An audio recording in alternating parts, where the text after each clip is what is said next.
You can work whatever angles on the elbow you want. The basic theme is drop the hip, stretch your spine to produce the force. It's a downward shunting action to produce the gin.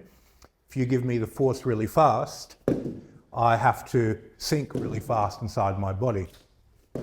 And you're just building your connected mass at the elbow.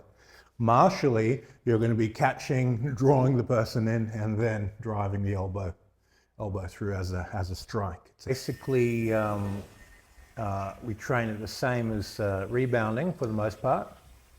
We're just feeding through the different elbow positions, and then you slowly increase the speed and increase the shunt to produce the elbow force. So if you feed me, we're not doing any issuing for this one, and protect your thumbs. Yep.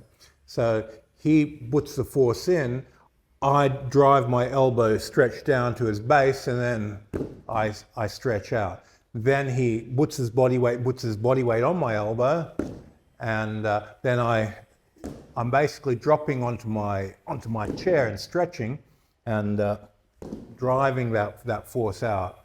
And then if you want to do the reverse elbow, you find base, and if you're going downward elbow, then that forward piercing and rolling elbow. And you can work whatever angles on the elbow you want. The basic theme is drop the hip, stretch your spine to produce the force. It's a downward shunting action to produce the gin. If you give me the force really fast, I have to sink really fast inside my body. And you're just building your connected mass at the elbow. Martially, you're going to be catching, drawing the person in, and then driving the elbow through as a strike. It's a hit.